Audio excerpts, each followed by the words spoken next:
Great.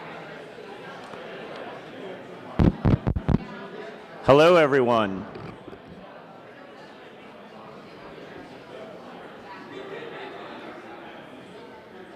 We'll get started now.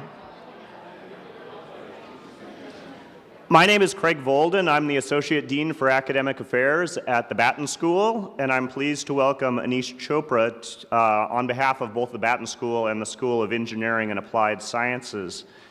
Secretary Chopra received his bachelor's in public health at Johns Hopkins University and his master's of public policy at the Kennedy School at Harvard. In 2006, he was appointed by Governor Tim Kaine to be Virginia's 4th Secretary of Technology. In 2009, he was selected by President Obama to be the first Chief Technology Officer for the White House. He designed the National Wireless Initiative, helped launch Startup America, and executed an open innovation strategy for public-private partnerships. In 2014, he co-founded Hunch Analytics, an information technology firm specializing in healthcare and education. And today he'll be speaking to us about the innovative state, how new technologies can transform government. Please join me in welcoming Aneesh Chopra to the Batten Round. Thanks. Tell me who you are. How many of you are students here at the Batten School? Awesome. How many of you are friends of students at the Batten School? We're all friends of students, okay. Faculty, part of the university, people in the Charlottesville community. Who else is here? Staff, thank you, staff. Excellent, great. How many of you are hopeful that this is going to be the decade we're going to solve really big public challenges? Awesome. If I leave you with one message today, it's that I do believe this is a hopeful decade, but the method by which that hope is realized is, I believe, through a new muscle we don't normally learn in public policy school. I went to the Kennedy School. I didn't learn it at the Kennedy School. Nor is it part of the dark arts of policy making in Washington. But it's slowly coming out of the shadows. And if I do nothing else today, it's to, one, give you that sense of hope, and then two, to educate you on the new muscles that you should go to the gym and work out so that you can help play a very important role this decade in solving big problems. So what I'd like to do is dive in and maybe begin with a bit of a story to give you a flavor for what on earth I'm talking about, and use this as a method for diving into the deeper discussion. I was asked by the president to close what he referred to as the innovation gap. The idea that somehow the private sector was solving problems faster, better, cheaper than the public institutions were in solving problems. And for some, this was an idea of technology, right? Oh, are we not buying the right software? Have we not amassed the right technical capacity? For others, this is really about mindset. Are we asking the right questions? Are we engaging in problem solving in a manner consistent with the methodologies used by the leading entrepreneurs and innovators? And more than anything else, is there a sense of hopefulness that those with ideas can actually get things done? In other words, can we get over this what I would call wall of disbelief? You know, if you ask the average person who works for a government agency, hey, tell me the best idea that you have to solve whatever problem you're working on, there's been this consistent, like, yeah, I've got this great idea. Oh, but politics, I can't get into the budget, and I can't exercise the authority because it's like election season and we can't do something interesting. This sense of disbelief that we can actually get things done. What you're going to hear in this opening story is David Von Sickles punching a hole in this wall of disbelief. And let me describe for you his journey and then use that as the springboard for the discussion. David was a researcher at the Centers for Disease Control.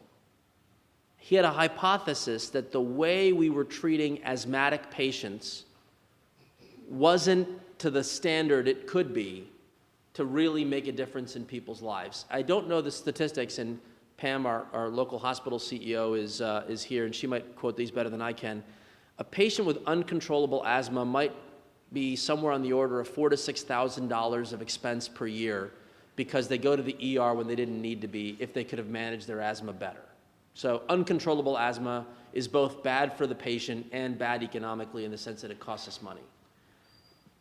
I guess the typical approach to solving asthma had been medications, chemistry, right? We're going to inhaler pumps, we're going to put the stuff in the body and it's going to clear up the passageway, and all that we should do is focus on adherence to the pumps, right? The more adherent the patient, the more likely we'll keep them out of the hospital. David's hypothesis was actually quite different. He thought this is more of a public health problem. So he took advantage of a new capability, an open government data set that you and I take for granted in our pockets.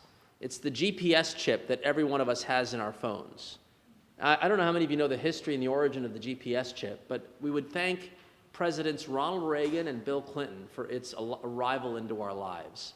Ronald Reagan funded the military capacity to put up the satellites to track the GPS systems, and Bill Clinton created the change in policy that would allow the private sector to access the signal. So, for something like $15 a chip at the time, David was able to buy a GPS chip and put it on top of an asthma inhaler to record the time and the location for every asthma attack. He convinced Walgreens to underwrite about 1,000 of these inhalers, and the mayor of Louisville, Kentucky, Kristen, the mayor of Louisville, Kentucky, said, I want to be an early adopter. So the mayor calls Walgreens and says, let us distribute the 1,000 with Walgreens across the patients that are, and you know, the medical community believes are at a greater risk. Well, what happened? They open sourced the data to identify the community section that had the highest concentration of asthma attacks. Now, the mayor didn't have new money to expand his public health arsenal. He simply reallocated the existing resources to tackle the specific concentration levels of particulate matter 2.5 where the conditions were most acute. A 10% reduction in the concentration of particulate matter 2.5 resulted in a 27% reduction in asthma risk. Now, remind you, this is David, a CDC researcher with a hypothesis. Thanks to open government data, he had a mechanism to test out his hypothesis and an engaging and supportive public sector. He's now since left the CDC to launch a company called Propeller Health, which now has raised millions in venture capital. And oh, by the way, as of last week, GlaxoSmithKline has announced that they're going to joint venture with Propeller Health the creation of these GPS-enabled sensoring technologies across a number of areas. What makes this story fascinating is that it began as a public perspective or a hypothesis on how we can make the world a better place, and it pulls from each of the dimensions of this new innovative state. There's a feature of open government data. There's a feature of a lean startup project that the mayor inculcated within the organization, and a concept around public-private handshakes or handoffs, as I'll describe in a few moments. And this is happening in every corner of the country. As the president's chief technology officer, among the responsible, the areas of responsibility was in helping to author what he referred to as the Strategy for American Innovation. Has anyone here read the president's Strategy for American Innovation? I won't be offended if you haven't. But I will say that Paul Otellini from Intel made a comment at a dinner reception I was at. It was among the most impressive documents he'd seen come out of Washington. So, whitehouse.gov/innovation. It's been updated 3 times since we first put it out. But what it describes is this new muscle, this new capacity for problem solving. And what's remarkable about this is it's bipartisan. This is not the stuff that separates the D's and the R's. I'm a proud D, by the way. It's pretty obvious. I think, I ran for office in Virginia. I lost. It was great. But this is not D or R, okay? What this is the following. 1, we get the building blocks of innovation right. So the president said, we're going to be allocating scarce public dollars into the enabling ingredients for this innovative state. Historically, those enabling ingredients have been infrastructure, roadways, railways, and runways. And oh, has there been a nice discussion about roads here, right? Bypass this and all that, right? Really spicy stuff in the community. However, infrastructure for the 21st century is increasingly digital. That's why you heard in the introduction about my work for the president on the National Wireless Initiative, so that everybody, whether you're poor or rich, has access to the same information stream that powers the most sophisticated applications in the world. So broadband, human capital, investing in STEM education, making sure that we have the right digital infrastructure for our utility grid, what's called the smart grid, or with Pam's leadership, electronic health data. So this infrastructure is seen as a safe place where the public sector is going to be allocating scarce dollars. In addition to investment, we also regulate and call into action. On the regulation side, we want to err on the side of entrepreneurs. So if there's a chance where a regulation is either going to protect an incumbent or support the entrepreneur, you tilt in favor of the entrepreneur.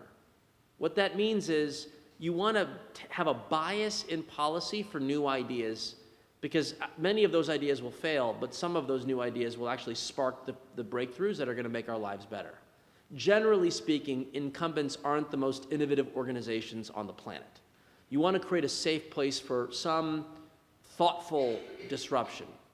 Now, some of this gets a little bit out of hand. You'll see with the Uber, Airbnb fights and so forth. You might go a little bit further, but if you can default, you set the default to what's called competition policy, where you want to promote competition.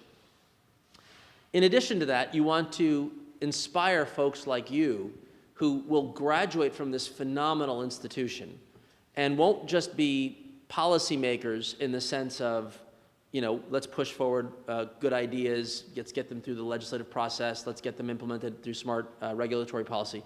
But you'll think of yourselves as policy entrepreneurs who will stitch together this world that is increasingly blending public and private, and understanding, like a conductor of an orchestra, when to pull the private lever versus the public lever and how to balance the two. That science is in this category of empowering a nation of innovators. But perhaps most importantly, the president said that I want to point this weaponry against very, very specific problems so we can make a difference over this decade. And the areas that you'll hear the president speak of is obviously, one is economic growth. How can we create economic opportunity for every American? The second is, how do we solve big problems like bending the cost curve while improving quality in healthcare, as well as, you know, eating our own dog food, making the experience of interfacing with government as pleasing as it is when you interact with your smartphone. Karen and I were just brainstorming like the alternative of this world. I remember in the Kaine administration, I had this innovation fund called the Productivity Investment Fund. The governor was very kind to allow us to have a safe place to run experiments. And I remember the area agencies for aging, what you all might think of as Meals on Wheels. They told me that people are having a hard time filling out their Medicaid forms. And I said, well, okay, what do you mean? I downloaded a copy of the Medicaid application form from the government's website. It was in 9-point font, 14 pages long, and the theory was that a senior citizen would be filling this out with Meals on Wheels. Jigga, what?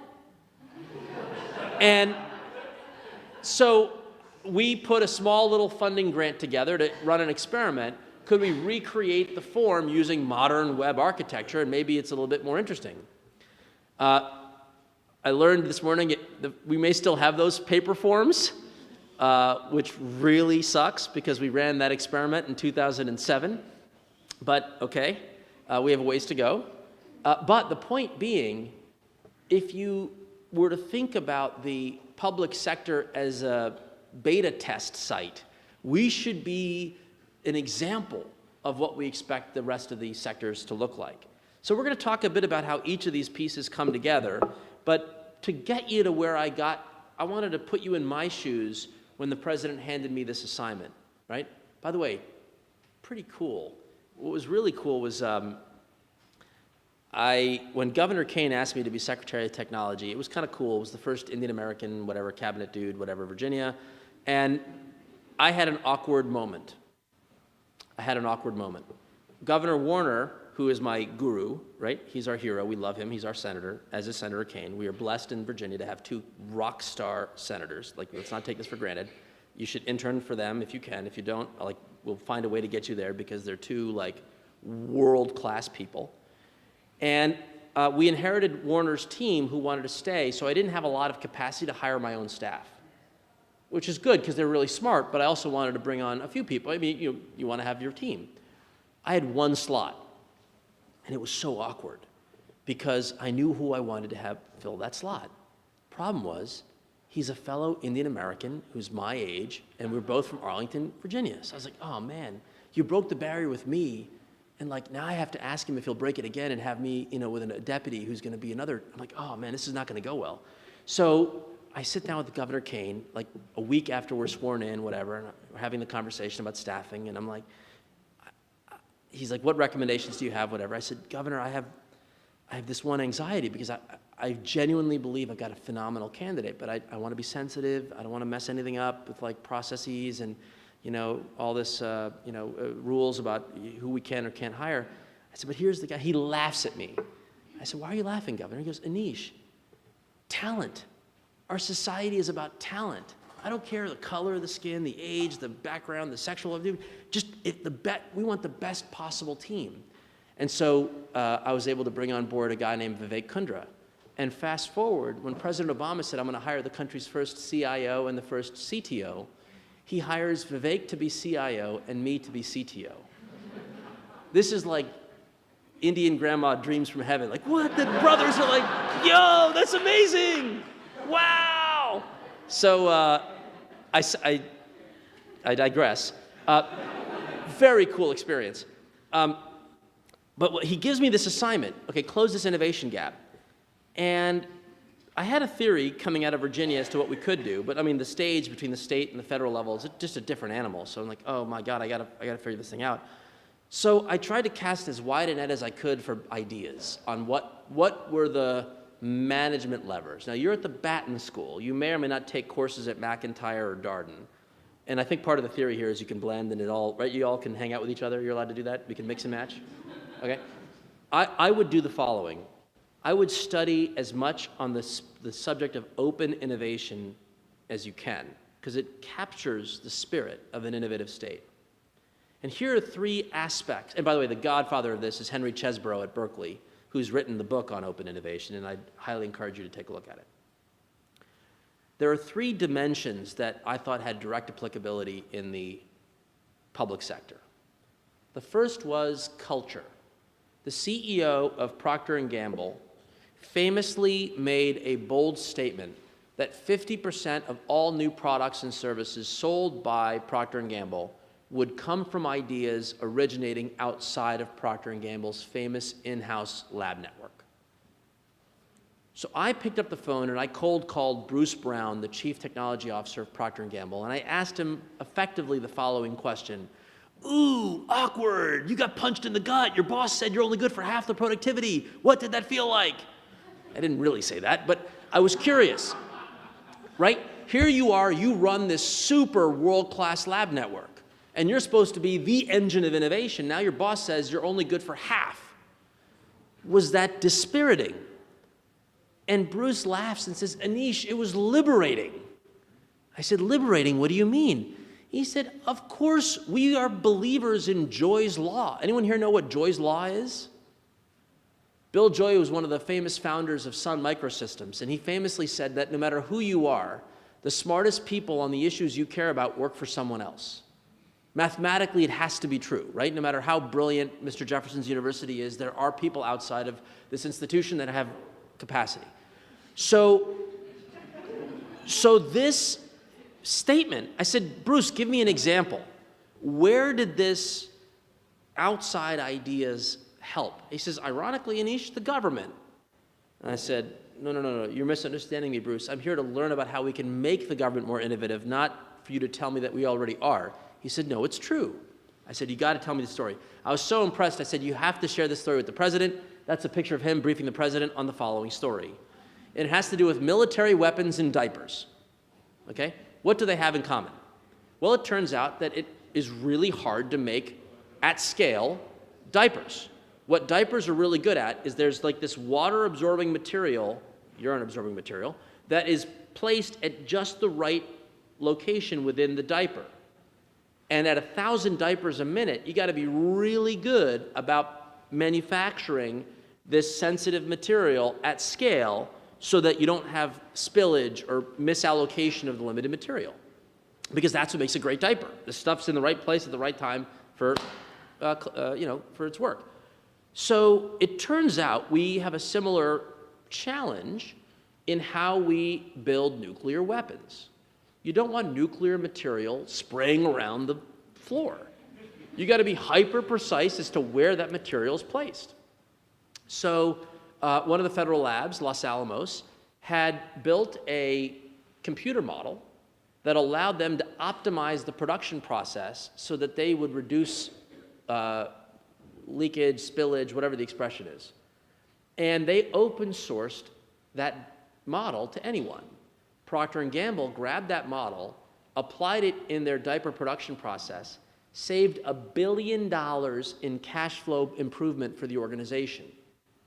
And by the way, saved thousands of jobs. They make these in the US. This would have been outsourced overseas. And the point here was that the cultural statement from the boss that we want to embrace outside ideas in was critical.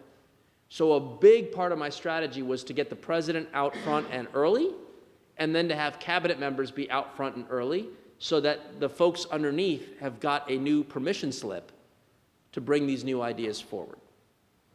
The second lesson comes from Jeff Bezos at Amazon, who has been in the news for lots of reasons lately, may not always be good news, but at this particular juncture, it was to celebrate frontline workers who often have some of the best ideas and are often overlooked. When consultants get hired all day and night, even though the frontline worker knows what they would do otherwise, but they don't get the chance. So Bezos gives out Nike shoes to frontline workers who try new ideas, even if those ideas fail, and awkwardly, even if their boss didn't approve those ideas in the first place. It's a bit of a renegade culture. And it's so renegade that he's actually given them what's called the andon cord. If a customer service rep that makes whatever, 8, 10, 12 bucks an hour, hears enough complaints that a product is consistently generating complaints, they can remove that product from the online catalog without permission from their boss. And the boss can't reinstate the item on the catalog until they've done an exhaustive assessment.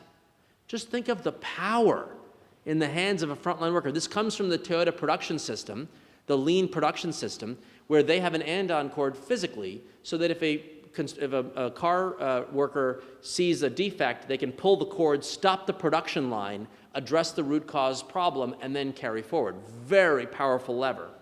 And so we thought, oh my goodness, 3 million federal civilian workers, how many of them have clever ideas that we should tap into for problem solving? And do we do that today in any kind of consistent manner? And then the last but not least was the power of Facebook. Facebook today has about 7,000 employees. At the time Cheryl and I were on this panel, they had about 3,000 employees. And the question that Cheryl had asked her staff in preparation, this is on a meeting about jobs in the economy. She asked the question, how many people have the job title Facebook developer? So 3,000 employees at Facebook at the time, what was the answer that she got back when she asked this question? Zero is one option. Give me another. Anyone else have a guess? 1,000. 1,000.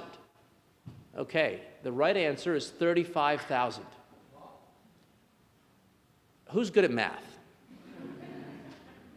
A does not equal B. Something doesn't compute. Facebook opens up its developer platform. So if Pam wants to create a Facebook app at UVA Health System, it's on her payroll, but they are Facebook developers. They're writing to the Facebook platform.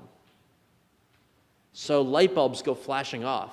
If the government becomes a platform, at that leverage ratio, imagine if 30 million Americans were writing government apps just the amount of, would we have this stupid 6-point, 9-point font Medicaid paper form, which, by the way, I'm so mad right now, we're going to go do some beatdown. In fact, we could ask our city councilwoman, let's find out in the local DSS, do we still do that 9-point font paper form for Medicaid enrollment? And let's focus on kids. Let's find out what the CHIP enrollment form looks like, right? And maybe you guys in the audience might want to volunteer for this project because I'm so ticked off that we found out about this. Let's go demonstrate we can fix this. So that's what's in the art of the possible. If we borrow all of these lessons from the private sector, we can build a robust open innovation program in the public sector. So this is what we referred to as the Open Innovators Toolkit. And it was I hope this is one of the lasting bipartisan legacies from the president. While both parties might have evil things to say, in the process, Marco Rubio about 2 weeks ago was asked about would he continue the president's strategy that we're describing here? And I won't quote him directly, but paraphrasing, he spoke at Civic Hall in New York City. He said, I understand that it's working, and if it's working, we're going to continue it. So I don't know, we wouldn't take that to the bank across all candidates, but my personal view is this is going to last beyond the president. And he's so cool, he's on the cover of Fast Company magazine, right? Stealth startup, whatever. The metaphor I want you to capture here is the idea of handshakes and handoffs, right? Handshakes and handoffs. What I mean by that is handshakes. It is likely bipartisan that we want to modernize the 9-point font form. That's not a D or an R issue. A D is not going to say, I want to replace the form, and an R is going to say, no, that form is awesome the way it is. Both parties would likely say yes. They'll shake hands on modernizing the form, okay? And by the way, they might even shake hands on the idea of pre-populating the form with the data that you have. And oh, by the way, they might also say, let's leverage the form for other things to get them on food stamps and whatever, and discounted healthcare at whatever, right? In other words, the level of creativity one can build off of this digital asset is limitless. But let's start with turning paper to digital and then building value. Handshakes. Everything I'm going to describe for you for the rest of my lecture has already been written into law at the federal level in a bipartisan basis. So nothing I'm describing for you here is a wish. This is all law. It exists. The reason you may not be aware of it is because of handoffs. This model doesn't solve the problem. This model creates the conditions for problem solving, but it needs people to be handed off to solve the problem. So I do not believe that the Department of Social Services, when the city councilman asks this question and Kristen gets an answer back, they're not budgeted for or planning to put a web version of that form that's not on their list of 2016 to-do items. I'm 99% sure that's going to be the case. When we do the homework assignment, we're going to figure that out.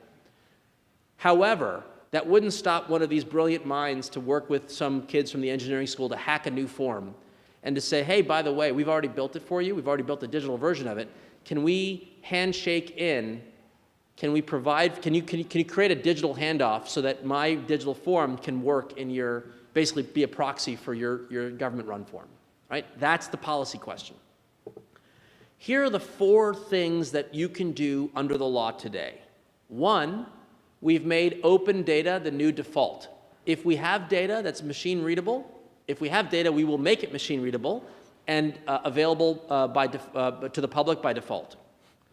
We will issue efforts in standards that lower barriers to entry and promote market competition so that there's more shots on goal. We don't want just the one kid to get the one golden key to write the digital form. There should be a doorway for many forms to come in and let the best form win, right?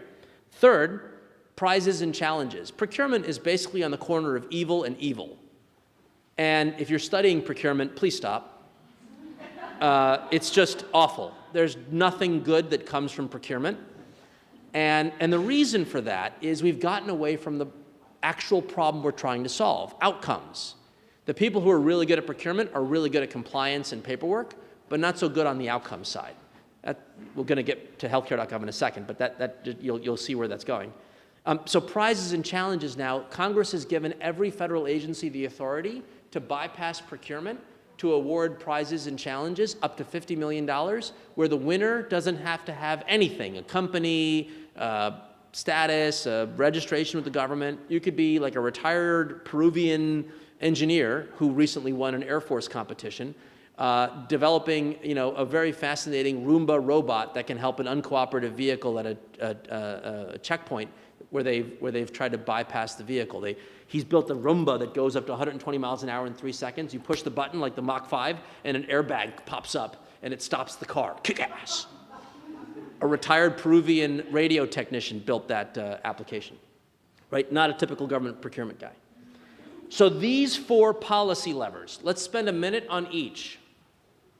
We are in Mr. Jefferson's home. We begin our respect for Mr. Jefferson. Mr. Jefferson was our country's first open data hero. How many of you knew Mr. Jefferson used to collect weather data twice a day, every day, and shared it with his friends? How kick-ass is that? July 4th, 1776.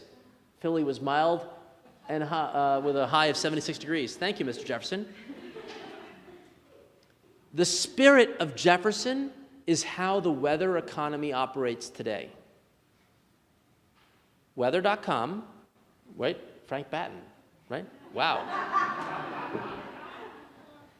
Yahoo weather, TV weather, radio weather, they all share what? What do they share? What's common to each of them? NOAA. The data assets.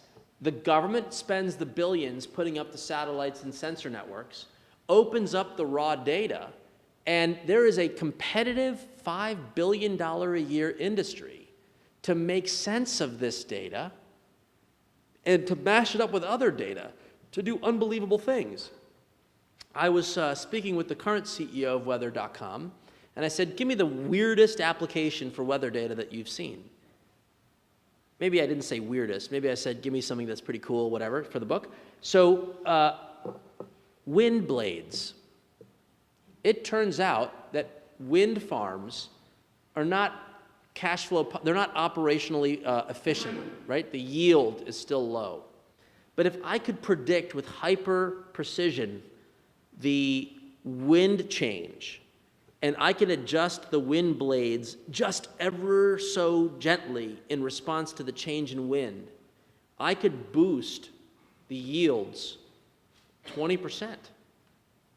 So the Weather Channel is providing real-time wind predictions to wind farms in Europe to boost their productivity. Wow. Imagine if we relied on one government agency, NOAA, to conceive of and execute every possible application of that data. We'd be in long lines around the corner. Oh, well, we'll make that a 2019 year priority. If Congress funds it, maybe. Right? That's what it feels like to run an institution. Right? If you went to Pam or to Kristen and said, hey, at the city or the hospital, we want to do something like the solar prediction model, wind, this, that, or the other, to help with something, she'd have to go back and say, is it in my operating plan? Is it in the budget? No, maybe, well, we'll put it in next year's budget. We'll see if there's support for it, right? Here, boom. Test it, put it in the field. This concept of opening up the data is the new default. The Digital Services Playbook, which we should hope the city will adopt as its, and I hope the state will too, so that every data set will be made available to the public in their entirety through bulk downloads and what the engineering nerds will say, APIs. For my policy friends, just think of the initials API, because that's the lingua franca for the internet of problem solving. Application Programming Interface. It's how that Medicaid form can be opened up so that when you build the better form, you're going to use the API to be able to distribute the information from that form back into the system. Open standards to focus on citizen needs. So Virginia is a bit of a jerk when it comes to Medicaid expansion. We don't really care for people who are, poor in that regard. And that's a bummer, okay? We're one of the few states, well, all the South basically, we're kind of mean in the South. We've basically taken the Supreme Court option not to provide access to federally funded healthcare to a huge chunk of people in the Commonwealth. Now, this is an interesting story. Those folks still get charity care. So again, Pam's here, I don't know what her form looks like, but every hospital and doctor's office has an application form for charity care. And again, it's probably paper, okay? So in Richmond, the good folks, the city of Richmond, contracted with the Silicon Valley group called Code for America, which are a bunch of engineers that care about this subject matter. And they came in for a year to demonstrate what could the engineers do to solve this problem. They went to VCU Health System and Bon Secours, two of the big health systems in Richmond, and said, can we digitally enable your application form for charity care? And they built that on the right in a matter of months, which allows the individual in this case, it's a group of folks that live in public housing in the eastern part of Richmond, where they can collect the documents once and through common standards, send that, have the machine fill out the form. Don't make the person fill out the 9-point font, 14 pages, right? Let the machines fill out the form. So that requires technical standards. And so I chaired the Section 1561 of the Affordable Care Act. When the president created the Affordable Care Act, one of the parts of the law that had the potential for disruption was that every social service should open up in the same manner. So Healthcare.gov is entirely digital by default. You can register and buy an insurance product and get tax credits without ever having to step foot into a Department of Social Services. It was natively digital. So why can't we digitally enable every application for services? That was the idea behind 1561. And so now we've got the technical standards in place for those who are willing to accept the machine version of the form to be able to start integrating. And so even if we don't give people the insurance product, we can give them an insurance-like experience by giving them an insurance machine that allows them to auto-approve to get you're accepted at the clinic here, but not there. You can see this specialist, but not this. You could effectively build a non-insurance network for charity care. And they can do this in Richmond. Now, the prototype is built. Will they actually implement this is a different issue, right? That requires leadership, okay? I don't know if they're there yet, but the prototype is built. This is the idea behind standards. We shouldn't invent the wheel. City of Charlottesville is not going to invent the API standard for Medicaid form digital submission. Pam is not going to invent the API for how to build universal health care on UVA's IT system. But the national debate absolutely can get to a common format, and we can become early adopters. So Virginia can be literally the first to adopt the open national standards for any of these digital transactions. Right now, healthcare is the most mature, and I'm basically begging people to become early adopters of the open API standards for healthcare. We'll see if we get lucky. Education. You all know who this is, right? She's awesome. One of the reasons she's awesome is that she is the interface with the private sector. So I'm judging the Reach Higher Career App Challenge that the First Lady announced about a month ago. Any of you heard of the Reach Higher App Challenge? Any of you study education policy? Aha. So here's a Debbie Downer data point on education. New York City ran an experiment for African American, Hispanic, disadvantaged kids. How many of them had the scores to get scholarships at UVA or Harvard or whatever, but didn't know to apply?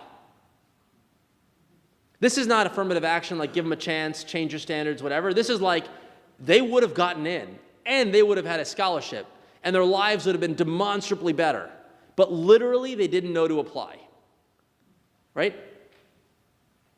20+% of the cohort of those with scores that easily would have put them into the criteria didn't even apply. So the First Lady said, we need better guidance counseling capability. Now, it's unrealistic to believe that every guidance counselor in America is going to miraculously be brilliant and figure all this stuff out. But in this internet-enabled world, we can digitally, and machines can compute and recommend this person might be a great candidate for X. So the First Lady's Reach Higher app challenge says, if we opened up the underlying data, if the student had the ability to designate the machine that could interpret the data for them, or if the guidance counselor could choose from a portfolio of apps that would help augment the staff, how smarter would our decision-making capacity be in this country? So literally as we speak, there are developers building these applications. Tom Friedman, so Senator Warner and I were with Tom Friedman at an event where I made the following quote that Tom was kind enough to put in his column. Imagine if we could give people personalized recommendations for every step of their lives at every step of their lives. Just imagine for a moment, no new law, no new funding, no new nothing. Any of you played Frogger as a kid? Right? We're playing Frogger. We're getting the person that needs help to the other side. They're going this way versus, we don't have Medicaid expansion. I may make a joke about it and you might laugh, but that doesn't mean that their lives are better. But if we created that digital form that gives them a fake Medicaid expansion experience, but says we've pre-qualified you for UVA charity care and Martha Jefferson charity care and blah, blah, blah, and we could actually give them like a reasonable user experience, we don't need the legislature to change the law. We just need Pam to accept the digital version of the form and Martha Jefferson to accept the digital version of the form and the free clinic run by the city or the health department, right? That's in the art of the possible, right? Not the impossible. It's in the possible. The data assets, Arnie Duncan and I, the Secretary of Education, we announced the technical standards to open up student learning records in January of 2012. It was called the My Data Initiative. Any of you at students use the My Data Initiative to pull your own UVA records out? Has UVA even adopted the My Records data standard? Anyone? 2012 January, right? Relatively cheap. Like this, open standards are cheap to adopt. It's just a matter of doing it. So what the First Lady is saying is there's like prize money now available so that people can actually build these apps. And we'll see that I'll be judging this, so I'll tell you the winners in February. But the point being, even when they choose the winner, you've got to be able to like then make it real for the person. So that means the local school has to open up its data. The data exists, you know, we just got to have a digital path. So I want to end with two more slides, but I want to take a moment. Healthcare.gov is actually my favorite story of a lean startup. Let me pause for a moment because you're probably looking at me like you just lost me, okay? Let me explain. There are 3 versions of Healthcare.gov: pre-awful, awful, and post-awful. Let's start with pre-awful. Pre-awful is awesome. The law was written and signed in March of 2010. The first version of Healthcare.gov went live July of 2010. So call it 3.5 months after the bill was signed. That site is what I want to describe for you today. The origins of that site began in January of 2010. Can you see that picture of that dude in front of the hay? That's actually a software designer in New Jersey. I don't know why he's got hay behind him, because I don't think New Jersey has lots of hay, but maybe it does. His name is Ed Mullen. Who's Ed Mullen? Who's Ed Mullen? He's like a random dude. He's like us, right? Didn't have connections, wasn't hooked up, didn't have a lobbyist, didn't have like government contracting capacity. He was just upset that the American people were not activated for the law debate. He said if the American people could see what an exchange looks like, maybe they would fight for it. So without any funding, procurement, nothing, he designs the wireframe at the upper left called myhealth.gov back in January. Pretty good looking site. Like the proverbial tree in the woods that no one ever knew fell, we would never have known that he did this but for something pretty cool, Twitter. He tweets the image and @mentions my colleague Megan Phillips at the White House, who ran digital for the president. Megan sees the image and says, whoa, who's this guy and what is this? So when the law is signed, and we only had like 90 days to stand up the first site, thankfully, the agency had no time to run a multi-million-dollar procurement, so we had to do it in a lean startup fashion. My successor, Todd Park, was the co-CEO with Megan on this project when he was CTO at HHS. Who did they hire to be the lead designer for Healthcare.gov? Anyone want to guess? Ed Mullen, of course. Why wouldn't you hire Ed Mullen? He's awesome. So you could see the original Healthcare.gov didn't look that different from the version he created. It went live, on time, on budget, with all the information.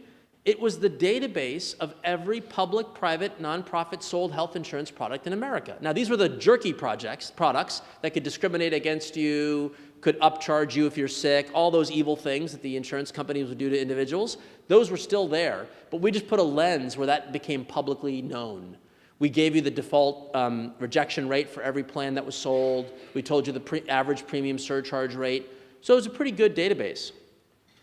We did not care if anyone visited healthcare.gov. I repeat, we did not care if anyone visited healthcare.gov. Why? Because the idea that we would introduce a new marketing website and have to like spend bajillions and get the word out, just, it's not natural. We wanted the data to go to where people were, right? So US News that built the, I'm sure you all read the US News college rankings, and you're like, where's UVA? It's awesome, great, we're going, right? Well, US News took the raw data, we made it open, and they built the health insurance finder. And every bit of data from healthcare.gov is available on the health insurance finder for free, weather.com, right? And so that was our DNA, was to open it up. So Uber this year surveyed, now we get to the evilness, right? Then pre-awful, then awful. We don't have to go into awful. Awful was awful. And then post-awful, they returned to this architecture, open, collaborative, lightweight, lean startup. You know, literally like 5 people in a house in suburban Maryland rebuilt the entire site. And what was done for $250 million at $50 million a year annual maintenance fees through crappy contractors, they rebuilt for $4 million with $500,000 annual maintenance fees. And that's the site that you interact with today. Healthcare.gov 2.0, they call it. Anyway, that cool new version, Uber surveyed their drivers and said, hey, 60% of them, they could buy insurance, meaning I can push the buy button and it works, but I don't know which plan to pick. So rather than like tell them to try harder, they found another startup called Stride Health that their expertise is recommendations engines for, based on your medical history or whatever, you answer 6 questions and they're going to give you exactly the right, instead of copay, deductible, coinsurance, language you don't know, they're like, here's your estimated out-of-pocket cost by every plan, right? And so that is the mobile app that they partnered with. And again, consuming not just the data from healthcare.gov, but from the Commerce Department, Census, the HCUP database for you agency nerds for healthcare data.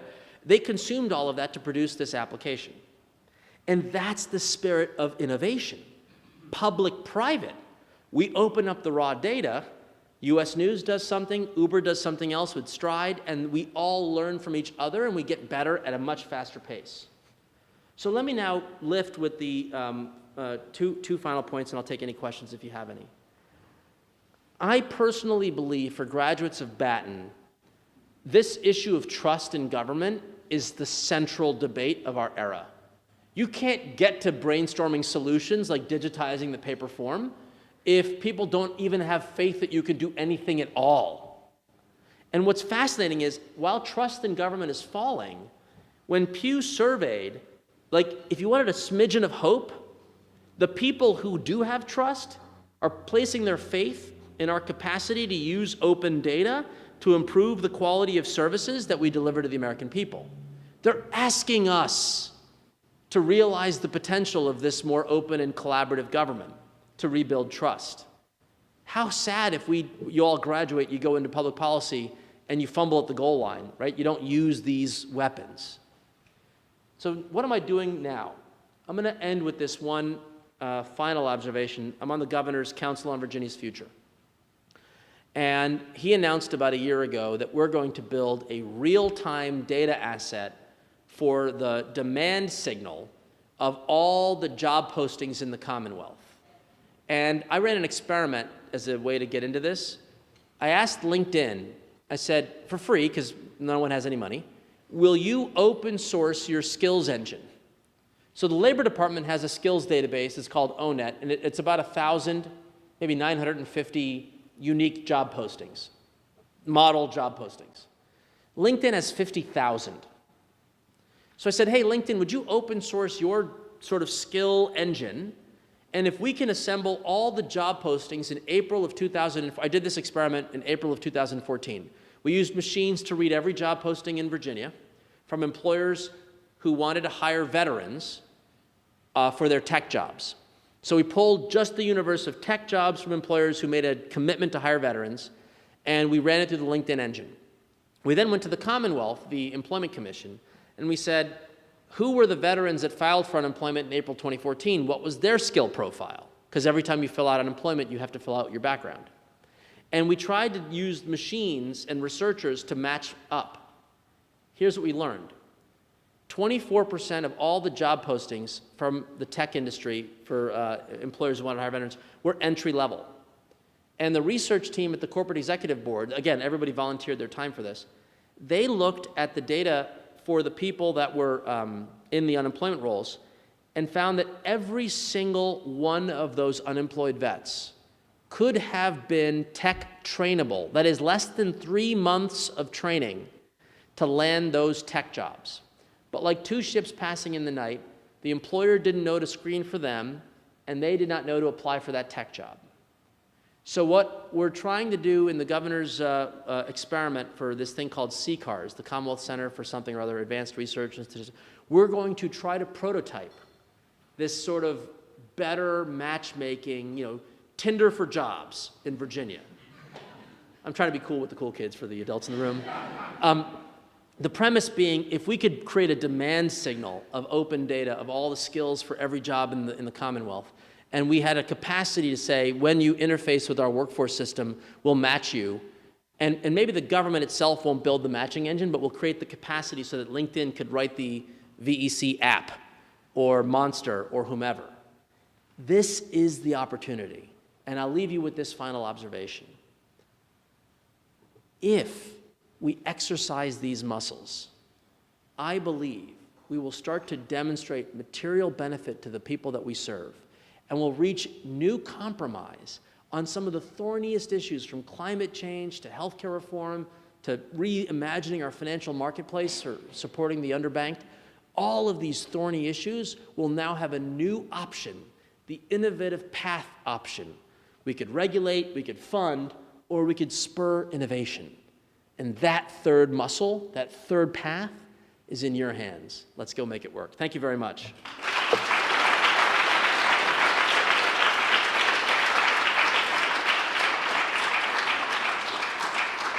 We got a couple minutes, and then we can break. It's lunch hour, so you have maybe 1 or 2, 3 max questions. Come over and hang out. Anyone have a reaction, question, pushback? Yes, please. Tell me who you are.